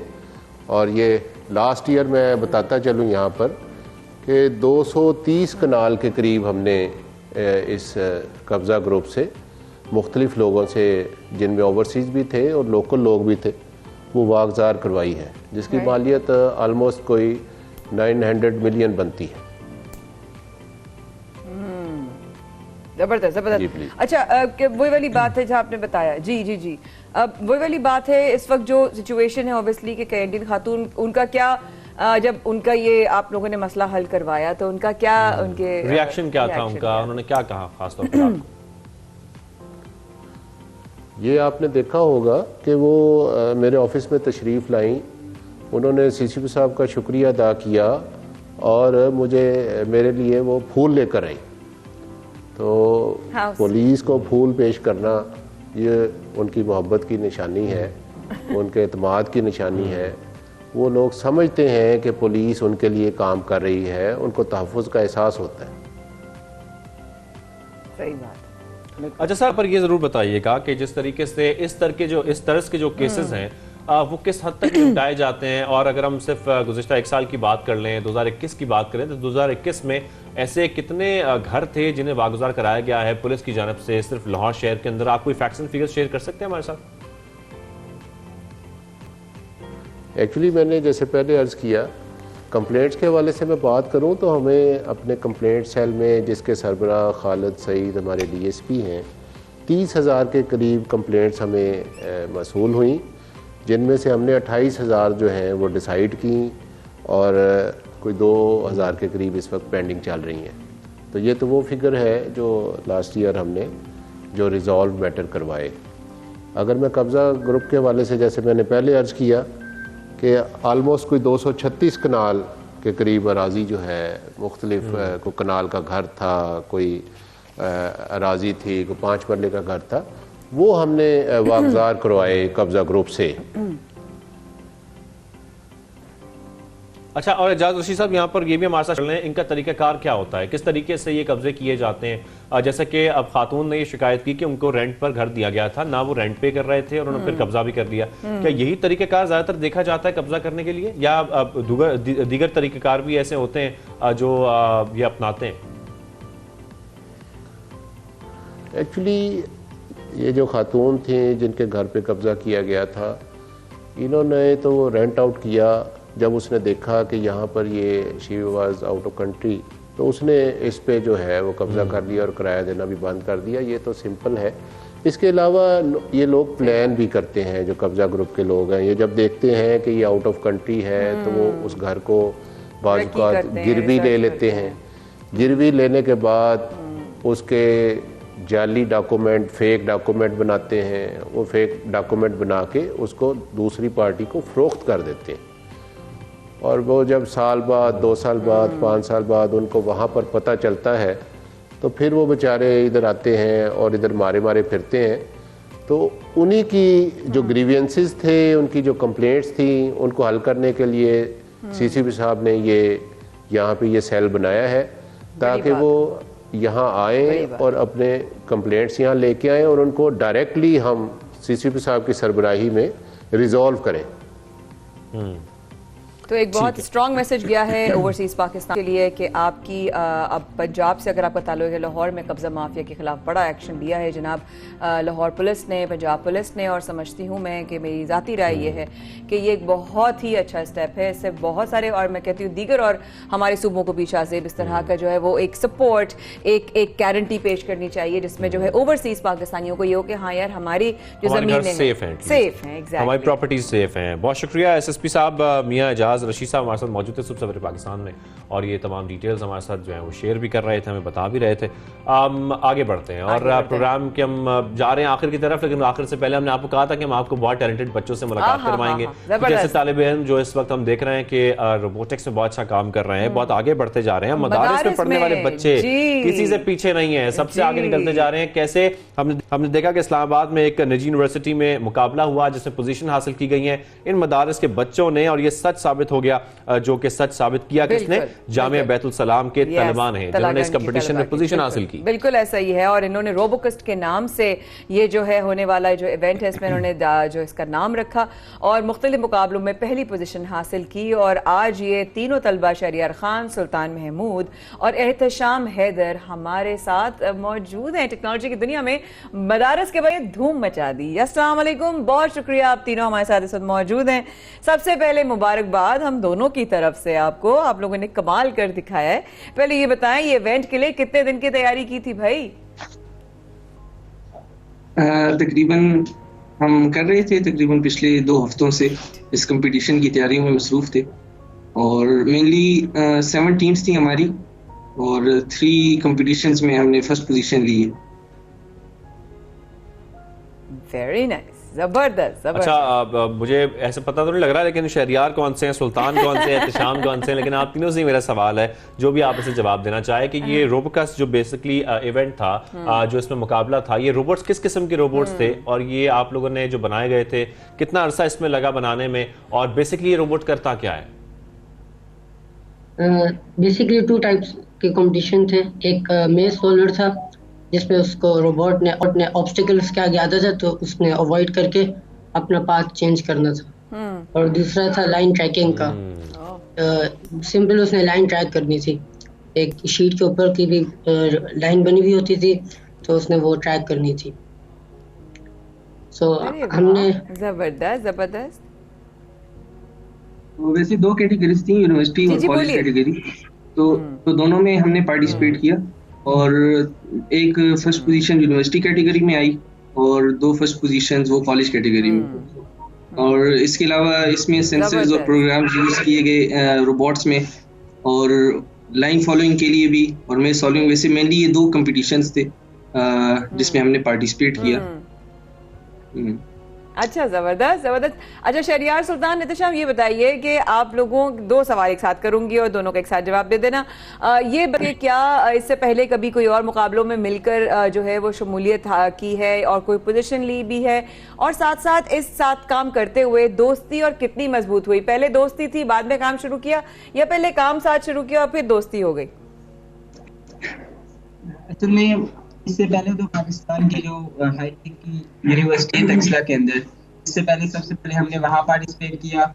उसके अलावा नस्ट जो इस्लामाबाद में है, NERC एक काफ़ी मशहूर इवेंट है वो होता है, वो उसमें पार्टिसिपेट किया। और ये तो नेशनल लेवल कॉम्पिटिशन्स थे। अगर इंटरनेशनल लेवल की बात करें तो अल्हम्दुलिल्लाह उसमें भी हमने पार्टिसिपेट किया। पिछले साल टेक्नोफेस्ट एक टर्की में इवेंट होता है, तो अल्हम्दुलिल्लाह उसमें जो सेमीफाइनल तक हमारी फर्स्ट पोजीशन आई। और फिर फाइनल में तो हमने जाना था, लेकिन फिर कोविड वगैरह आ गया तो फाइनल में नहीं जा सके।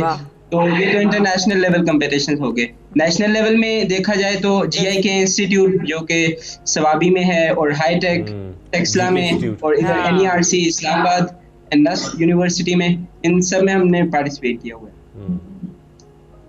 That's great. अच्छा, मैं सुल्तान आपसे अब सवाल करना चाहता हूँ और ये जानना चाहता हूँ कि हम देखते हैं कि ये तासुर पाया जाता है मोस्टली कि जो मदारिस के बच्चे हैं वो साइंस एंड टेक्नोलॉजी में, IT में इतने आगे नहीं है, लेकिन आप लोगों ने अचानक ये मंजर आम पर आकर प्रूव कर दिया कि बहुत अरसे से मदारिस के अंदर काम हो रहा था, साइंस के ऊपर भी, टेक्नोलॉजी के ऊपर भी, रोबोटिक्स के ऊपर भी, और रोबोट्स में जो बाकी यूनिवर्सिटीज इतना आगे नहीं है या कॉलेजेस इतना आगे नहीं है, उसमें आप लोगों ने सबसे आगे निकलकर पोजीशन भी हासिल कर ली। तो जरा मुझे अपने जो आप लोगों का जहां पर आप लोग तालीम हासिल करते हैं उसके बारे में बताइएगा। वहां पर साइंस एंड टेक्नोलॉजी की, रोबोटिक्स की क्या तालीम दी जाती है, और क्या ये सबको दी जाती है जो इंटरेस्टेड स्टूडेंट्स होते हैं वो ये तालीम हासिल करते हैं? जरा इस बारे में बताइएगा, हमारे साथ शेयर कीजिएगा। असल में ये जो हमारी ऑर्गेनाइजेशन है बैतुस्सलाम वेलफेयर ट्रस्ट, जिनकी कैंपसेस हैं तलगंग में, इधर पंजाब में और कराची में भी, और भी कुछ लाहौर, इस्लामाबाद में भी इनकी कैंपसेस हैं। तो यहाँ पे बेसिकली ये कि O लेवल्स A लेवल्स भी करवाया जाता है, और फिर जो बच्चे इन क्लासेस में हैं उनको साथ as extra curricular activities robotics और जो मुख्तलिफ वीडियो एडिटिंग, ग्राफिक डिज़ाइनिंग, इस तरह के जो प्रोग्राम्स होते हैं वो भी उनको करवाए जाते हैं। तो इसलिए जब लेकिन ये बच्चों के अपने ऊपर है, जो स्टूडेंट्स इंटरेस्टेड होते हैं वो पार्टिसिपेट करते हैं, उनको फिर सिखाया जाता है और वो लर्निंग भी करते हैं, प्रोग्राम सीखते हैं, सब कुछ, और फिर आगे पार्टिसिपेशन के लिए भी जाते हैं। इसके अलावा डिबेट्स वगैरह भी होती हैं इंग्लिश लैंग्वेज में। और अच्छा बच्चों, ये बताओ कि ये अब एक बहुत अहम सवाल ना कि ये इंस्पिरेशन कहाँ से आई थी? बिकॉज जिस तरीके से मैं देख रही हूँ कि आप लोगों ने ये जो है वो चीज़ बनाई है, बहुत सारे इंटरनेशनल प्रोग्राम्स इस तरह देखे जाते हैं जहाँ पर बाकायदा पूरे रोबोटिक कार्स और रोबोटिक फाइटर्स बनाए जाते हैं और उनके मुकाबले होते हैं और इसमें शिरकत तो ये इंस्पिरेशन कहाँ से आई, ये बताओ। असल में हमारी एक जामिया में लैब बनी है ब्लाटू हब के नाम से, तो उसमें बेसिकली जिसमें हम ये सब प्रोग्राम सीखते हैं, और फिर वहाँ से ये शौक़ पैदा हुआ कि हमें भी पार्टिसिपेट करना चाहिए। इतने ज़्यादा कंपटीशंस जो होते हैं मुख्तलिफ स्कूल्स और कॉलेजेस में, तो उसमें फिर जो डिटेल्स आई और जो हमें मुनासिब लगा तो उसमें हमने पार्टिसिपेट किया, उसकी तैयारी की, और ताकि एक प्लेटफॉर्म पे सारे ये जो एक सोच बनी हुई है कि मदारिस वालों को जो है ना दुनिया के बारे में कुछ इल्म नहीं है, तो मेरे ख्याल से ये काफ़ी अभी अरसा हो चुका है, एक पुरानी बात है। तो जिन लोगों को नॉलेज नहीं होती वो शायद इस बारे में बात करते हैं, अगर देखा जाए और एनालाइज किया जाए तो भी काफ़ी डिफरेंट सिचुएशन है। और ताकि एक प्लेटफॉर्म पे हम सब स्कूल्स और कॉलेजेस और मदारिस वाले बच्चे इकट्ठे हों और अपनी कौम को जो है ना एक यूनाइटेड फ्रेम में हम देख सकें। आप लोग ये रोबोट्स जो हैं जिसके बारे में आप ये बता भी रहे थे, मेरे साथ शेयर कर रहे थे कि जिस तरीके से वो लाइन फॉलो करते हैं या वो अपने जो पूरा मैप होता है उसमें फॉलो करते हैं या चीज़ें डिटेक्ट करके जो है उनको इग्नोर कर देते हैं। कोई आपके और ही प्लान्स हैं रोबोट्स बनाने के? क्योंकि मुझे एक प्रोग्राम बड़ा पसंद है, इसमें मैं अक्सर देखता हूँ फाइटर रोबोट्स होते हैं, उनकी फाइट चल रही होती है। तो आप लोगों के फ्यूचर प्लान्स क्या हैं? किस किस्म के रोबोट्स आप आगे बनाने जा रहे हैं? ज़रा इस हवाले से भी बताइएगा प्लीज़। यूईटी में फिलहाल तो यूईटी में एक कंपटीशन होने वाला है इसी रोबोटिक्स का, पेशावर के अंदर, यूईटी पेशावर के अंदर। तो उसमें हम मेज सॉल्वर, लाइन फॉलोइंग, और जो नई चीज़ हम कर रहे हैं वो है रोबोसुमो मतलब रेसलिंग रोबोट। अच्छा। फिर इंशाल्लाह उसके बाद जुलाई के अंदर NERC नस्ट में होगा, इस्लामाबाद में, रावलपिंडी में। तो उसमें हमारे प्लान्स ये हैं कि हम रोबो वॉर करें, मतलब जैसे कि आप कह रहे हैं कि रोबोट्स होते हैं वो तरह वार करते हैं दूसरे रोबोट्स के साथ, तो वो रोबोट वॉर हम करने जा रहे हैं इंशाल्लाह जुलाई में। तो जबरदस्त बच्चों में, इसका मतलब है इंटरनेशनली अटेंड करोगे ना आप इंशाल्लाह? इंशाल्लाह। अच्छा शहरयार एहतशाम, मुझे ये बताएं कि क्योंकि आप लोग जहाँ पर ये तालीम भी हासिल कर रहे हैं, रोबोटिक्स पढ़ भी रहे हैं, साथ साथ रोबोट्स बना भी रहे हैं, इस पे एक रोबोट के ऊपर बेसिकली कॉस्ट कितनी आती है? अगर नॉर्मली एक बात करें एक रोबोट बनाने में, उनको कहा यह जाता है रोबोट्स बहुत महंगे होते हैं, तो जब आप लोग इसकी सारी प्रिपरेशन कर रहे होते हैं, फंडिंग्स आप लोग को मिल जाती हैं या आप लोग जब स्टार्ट कर रहे होते हैं तो खुद से कुछ पैसे भी लगाने पड़ते हैं? जरा बताइएगा। और एक कॉस्ट कितनी आ जाती है? जैसे कि आपने ये रोबोट तैयार किया है, इस रोबोट पर कितनी कॉस्ट आई थी? कॉस्ट तो रोबोट की वेरी करती है, कुछ होते हैं 2-3,000 से लेके लाखों तक चली जाती हैं, लेकिन सबसे अच्छी बात ये कि ये सब हमारी जो कॉस्ट होती है सब कुछ हमारा जो इंस्टीट्यूट है वो बेयर करता है, चाहे वो लाख हो, चाहे वो हजारों हो, चाहे वो कुछ भी हो, तो वो सब कुछ इंस्टीट्यूट बेयर करता है। तो इंस्टीट्यूट हमें एक प्लेटफॉर्म, इंस्टीट्यूट ने बैतुलसलाम ने हमें एक प्लेटफॉर्म दिया हुआ है जिसमें जो बच्चों की स्किल्स होते हैं बच्चे वो एग्जिबिट करते हैं और फिर अपना नाम, अपने मुल्क का नाम, इदारे का नाम रोशन करते हैं हर जगह। अच्छा, तीनों में से सबसे ज्यादा जो है मुकाबले में जो है वो शमूलियत हो या कोई कंपटीशन हो और एज अ टीम ना हो और तीनों अलग अलग हो, तीनों में सबसे ज्यादा किसने पहले जो है पोजीशंस ली हैं या कौन ज्यादा जीतता रहा है या किसने ज्यादा जो है वो समझदारी से आगे निकल गया?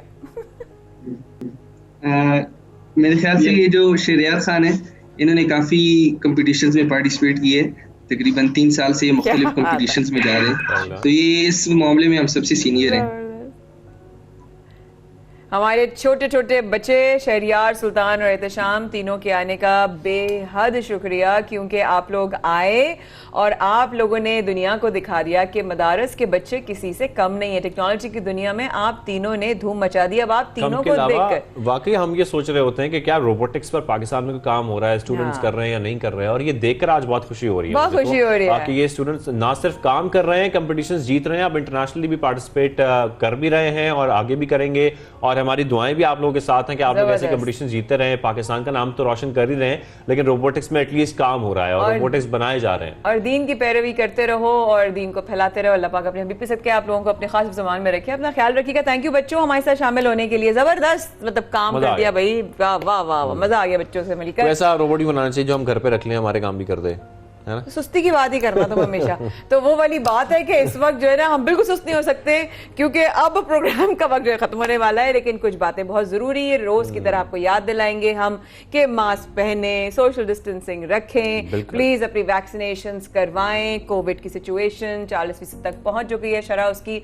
ये मजाक नहीं है, ये सिर्फ खबर देने की बात नहीं है। तमाम न्यूज चैनल्स, तमाम एंकर्स, तमाम शोज आपको बार बार इस बात का रिमाइंडर दे रहे हैं कि ये बहुत जरूरी है शाहजेब, और इसका हम सबको इस पर अमल करना है। और जैसा कि हम हर बार, हर दिन, हर प्रोग्राम में जिक्र करते हैं कि आपके अपने लिए ये हिदायत जो हम जारी कर रहे हैं या जो एनसीओसी जारी करता है हम आप तक पहुंचाते हैं, उसका मकसद सिर्फ ये कि आप लोग इनको फॉलो करते हुए अपनी हिफाजत भी कर सकें, अपने प्यारों की हिफाजत भी कर सकें।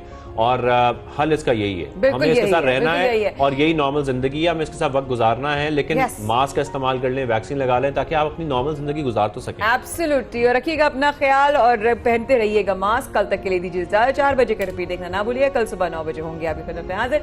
सबसे मेरे पाकिस्तान से मैं आशा को दीजिए इजाजत।